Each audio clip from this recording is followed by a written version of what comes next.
God, I gotta do something with this. This is ridiculous.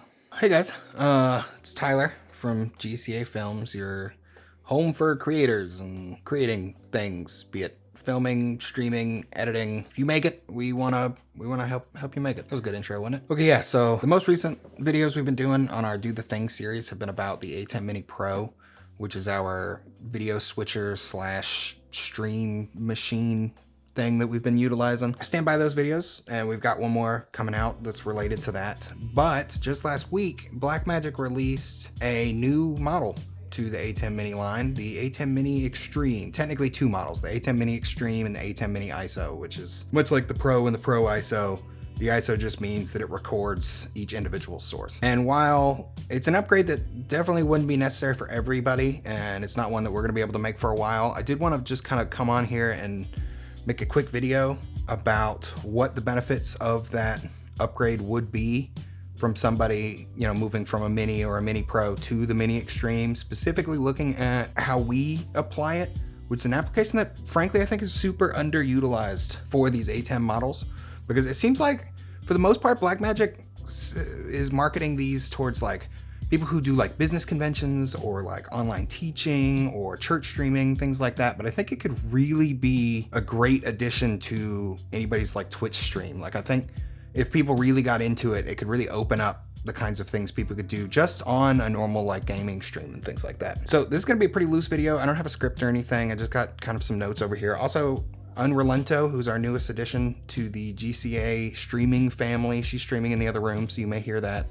in the background throughout, but I just kind of wanted to go through and talk about some of the things I've noticed about the new model, where upgrading would help our workflow, the way we're using the ATEM Mini Pro, and just kind of talk about, you know, what else is out there. So let's get into it. So just looking at the ATEM Mini Extreme, essentially what you got here is it's just double what the Pro can do. Like right out of the gate, there's 8 HDMI inputs, which is twice as many as the 4 that the Pro has.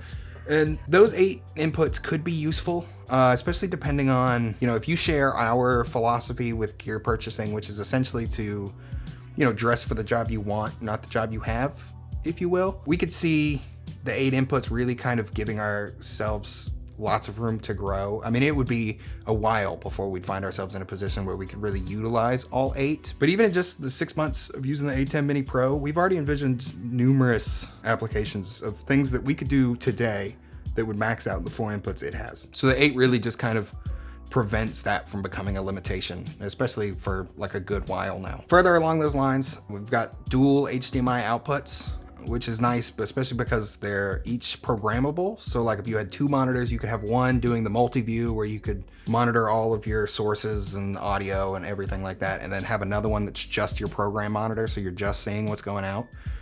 For our case specifically, that would come in handy because like on Friday nights when we do on the main stream, which is twitch.tv/GuanoLocoLobo, you should definitely check it out. Guano's in there using the ATEM Mini, and then we have another camera in here that we can switch to so he can check in on me, you know, check in on the detective. In order for me to be able to see what's going on, we had to buy an HDMI splitter.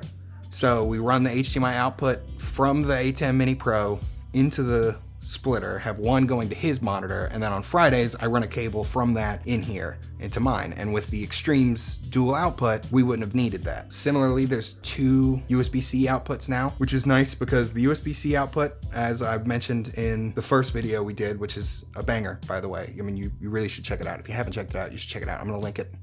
Yeah, like right up there. Just boop. See it? See that little thing? If you don't watch it now, after this video, but the USB allows a handful of different applications. Number one, the way we use it is you can plug an SSD into it, which records the stream to it. And then again, on the ISO models, that SSD will also record a like full feed from each of your sources. So it makes things easier to go back and edit later. You can also use it as a webcam. So you can plug it from the USB-C into your computer and then use the feed from the switcher as a webcam source for OBS, Zoom, Skype, Discord, any of those kinds of applications. And then most recently, as announced, when they announced that they were releasing this Extreme, there's a new update that allows you to plug from that USB into your phone, and then you can use your phone as a hotspot and use it as an internet connection instead of the Ethernet, which is really exciting. Kind of opens up being able to do things sort of on the road and things like that. Problem is, with all the models that we've had so far, including the one we have, there's only one USB port, which means you have to choose which of those 3 applications you're going to use it for. So generally, we always record all the streams, and because of that, we can't use our phone as a hotspot for the internet connection without then deciding we don't want to record the stream to our SSD. With the dual USB, you can both record the stream and use it as a webcam. You can use it as a webcam and have the internet connection going through your phone. Also, just another helpful thing is the new ATEM Mini Extreme has a headphone out, which is also programmable, so you can decide what mix of audio is coming out of that headphone out. That's really just like a quality of life kind of a thing. It would come in handy for us in that, again, on Fridays, in order for us to talk back and forth, we have to have headphones plugged into a monitor, whatever monitor we're using, to be able to hear the other person. And with the headphone out, Ryan could just plug his headphones directly into that instead of having to run one to the crappy monitor that we have it coming out of, and it would just be a little easier. Now, the big stuff. Number 1, ATEM Mini Extreme has 2 DVEs, which in layman's terms just means the possibility for 2 picture-in-pictures.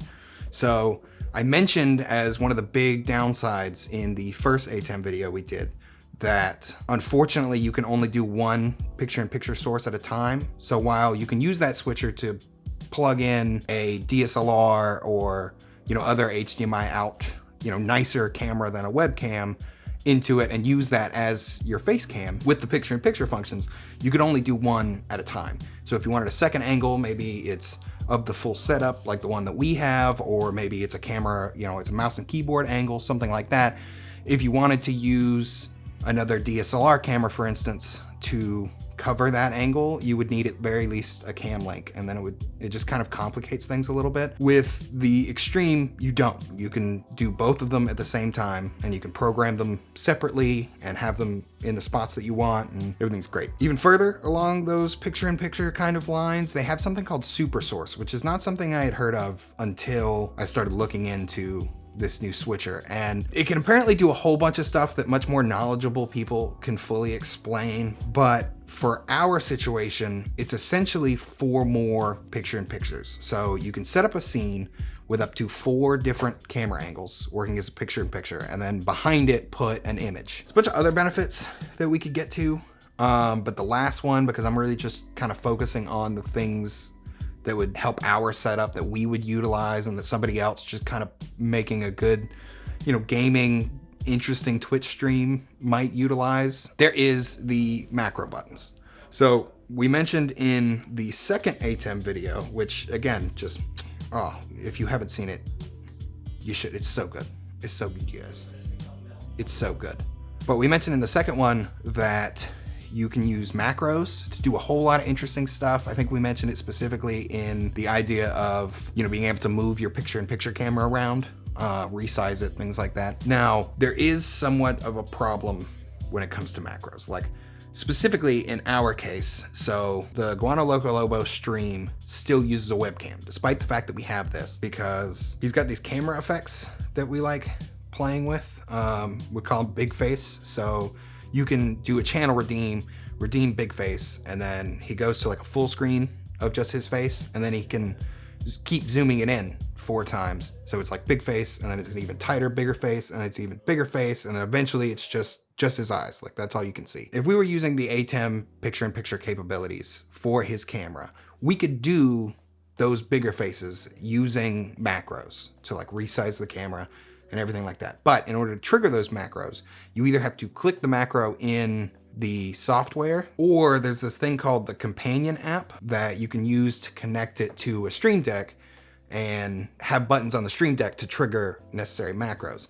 Now, unfortunately, it works all right. We've used it in the past, but because of companion app, it's like an open source, like third-party app. And by that nature, it doesn't always work super well on the Stream Deck. Like in the past when we've used them, he's got a lot going on the Stream Deck because we've got video sources that it triggers. We've got different shout outs and all sorts of other things. Like, he really utilizes the Stream Deck. And with the companion app, we've found that if he's trying to use that to trigger macros, in order to then get back to his main page to be able to use everything else that he's got set up on there, he's got to like reset the profile on the Stream Deck, and like it's just kind of an added step, and eventually becomes such an annoyance that like it's not quite worth it. Now the new ATEM Mini Extreme has dedicated macro buttons on the actual switcher. So if we had one, we could have macro 1 be the full screen, just his camera, 2 zoom in, 3 biggest face, 4, you know, just his eyes, and then 5 and 6 could be different placements of the cameras, and it would all just be on the machine itself. So would totally take away the need of using the companion app, at least for those. I mean, there's 6 options right there of things you can do with the camera. It would be the press of a button, it would be right here on the desk, and it would very quickly get utilized. And yeah, those are the big things. There's a ton more. I mean, there's a ton of like, there's onboard, like on the switcher camera control options, which do specifically only work with the pocket cameras that Blackmagic comes out with. But those are convenient. There's now 2 media players as opposed to the 1, which opens yourself up to that if that's something you're doing. There's a ton of other onboard controls. I mean, there's a whole row of buttons at the top that allow you to set up and change things on the fly without having to go through the software, which is convenient. But those are the big things. Those are the reasons why we really want one. Of course, you know, given the nature of upgrades and the fact that it is, I mean, it is I believe it's $995 at the time of release. So that's a $400 jump from the ATEM Mini Pro. So like, it's gonna be a while before we're able to really justify that kind of purchase. But if you're out there and you're just, I mean, if this thing had existed 6 months ago, when we were first buying the ATEM Mini Pro, there's a chance we would have strongly considered it. I mean, right out of the gate, it would save us at least $100 that we've already spent when it comes time to upgrade to a DSLR. If we want to keep 2 angles going, and in order to do the easy programming for like the big face and things like that, there's a good chance we'll end up buying a cam link. That's another $100 that would be saved if we just ended up buying this. So yeah, if you're interested in looking into it, if you're still kind of in the market, I've got links to both the ATEM Mini Extreme and the ATEM Mini Extreme ISO.